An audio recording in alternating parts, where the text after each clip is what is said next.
I'm making a YouTube account and gonna post videos of what I've gone through in my life. I started at the age of 3. Um, Back in the 80s, I fully awoke. Kind of hit me when I was 4, when I remembered some things. But anyways, started when I was 3, when they came and started the process of what they've been doing for thousands of years. Well, I want to be talking about that. I was going to talk about my dealings with the reptilians. Not really too much. One time, being able to see them, what they looked like, and who they were. And I'm going to talk about encounter one time. It was a big event with the MIBs back in 1988. Confirmed by a good friend of mine that wasn't there but dreamt about it at the time that it was going on. And pretty trippy of what he saw in the dream, but what was experienced by me in reality as I was awake driving home with my girlfriend and her younger brother at the time, and how it came about and what happened, seeing the ships of light. I'm going to talk about that. I'm going to talk about some of my friends that were murdered and killed. Things like that. So about my life and how I've dealt with situations. Also about the gift of prophecy, what it means to be a child of the way, people of the way persuading you that you're a child of the way. I believe in the Arcturian colors, the Arcturian activations. Talk about the mill labs, the black goo. Before they even mentioned the black goo, back in the 80s, I was talking about this programmable matter. Talk about my job, that I was a compound tech. I mixed chemicals that had byproducts of polyvinyl chloride, byproducts of oil inside everything that you're using, which is a little substance. Very hazardous. I'm going to talk about seeing some jets shoot down a UFO above my town, and I was out 65 feet above the ground. I saw it, and how they paid everybody off because it leaked crap, gooey stuff. It wasn't jet fuel, it was gooey stuff over the roofs as it was going, and that it wasn't a plane, because the planes flew by and shook the whole plant that I was working for. Rattled it because they were flying so low. And there's 3 of them, and they were dropping down into fighter formation. But the thing that I saw was an octagon-looking thing that was rolling, but moving in a forward mashing movement, but was rolling, and smoke was coming out from behind it in only one place, but it was rolling, so I didn't understand that and how it went out and what happened after that. I'm going to talk about seeing shadow people, shadow guys. This one guy I saw, he had a cape. Freaking Superman bullshit. And I'm going to talk about incident I had where I was called on the phone by automated. They were trying to talk, but it was a machine. This was back in the 80s, at 1983, I believe. 84, maybe, no, 84, maybe 85. My girlfriend was pregnant at the time. But me and her history, because of her choices of what drugs she wanted to do, that made her fucking crazy. Anyways, it always happened with people that didn't believe or whatever, and the encounter we had and what they tried to use as a cover at that time to make me believe it was really what they wanted me to think it was. Scary as shit. I'm going to talk about the first time I heard the female voice, and my missing time for over an hour, and I had 6 friends that had wondered where I went for an hour.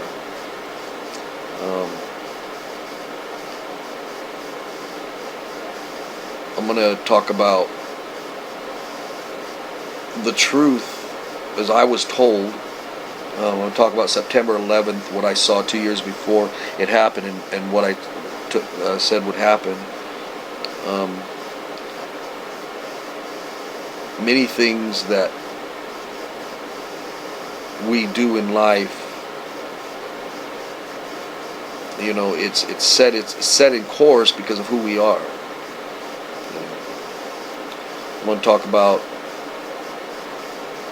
an event that when I met the messengers, or when they came into my life, and they stopped a death in our family, but it was on the prayers because I prayed. It was supposed to happen, and that had puzzled them too. So, but most of the things that I've encountered in my lifetime, or I've gone through, have made me always searching and always looking and always testing, you know, because I've heard a lot of bullshit. I've heard people just ride on the bandwagon, or I'll hear them, they won't have no more of their info or story to tell, so they'll start making up shit, you know. And I was told, once you start making the truth into a lie, it'll all become the lie.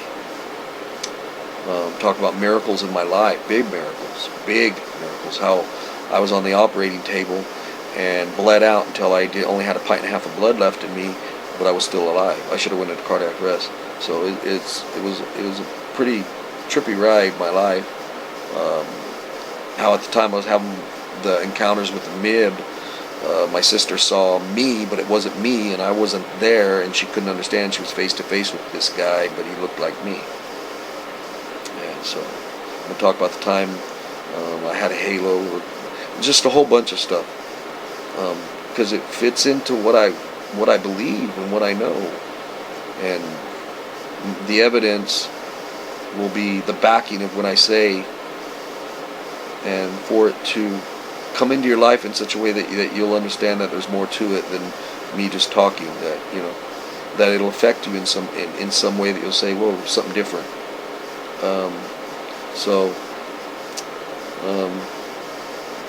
I want the world to be a better place for the children of the world. I ain't gonna listen to gloom and doom every day, anytime, and believe it, because I know that creation is more powerful. That we're here for a purpose, to bring forth light and truth, and evil has reached its zenith point, and it's what I called the revealing. So, if you like what I'm saying, and you can tell that I'm a man of truth, that I'm going to speak truthfully, I'm not going to lie to you, and I'm not going to speak on things that I've heard, but only what I've encountered and what I've been told. Maybe later on I'll talk about different things. I'll give forth prophecies, and you'll see them come to pass. That's the greatest thing, is prophecy, because it'll make people believe. When you prophesy something that comes to pass 100%, people start thinking you know what you're talking about. Everybody seems to have a word, and you know, that's good. It's all a piece of the puzzle. So I hope my puzzle fits within your life. Like I had this guy, I took Goju-Ryu and Kimpo, and both martial arts got my rankings in them. And I had this one guy who was friends with someone I knew, and he started putting down my karate. Now I could have put down his karate, but I didn't. I told him, my karate is good for me, and your karate is good for you. No matter what you take, make it work for you. You know. So it was, it was good for me, but not for him. So there's some that are going to hear my testimony or my story, and it's not going to relate. But some are going to be able to relate just by knowing that I'm speaking the truth, and they're going to investigate for themselves, and then they'll be allowed to see a supernatural event within their life that'll have them thinking, I want to watch another video. And the whole thing is to glorify the creation, glorify the light, and not the creature. Everybody's focusing on the creature, the flesh. So I want the world to have peace and love, but first, in the birth pains of what's coming, just like a woman gives birth and it's very painful unto death, so this must be before the process of what's, the full process and what happens will happen, and people will be able to accept it at the end, that it was worth it. But we're fighters. We're all extensions of the creation itself. This planet will not go down the way the ones that live for repetitive bullshit. War, stealing, bullshit. It comes to an end. It's coming to an end. It's already ended. They just don't want to fight. They just don't want to know. They don't want to see it for what it is. Anyways, later.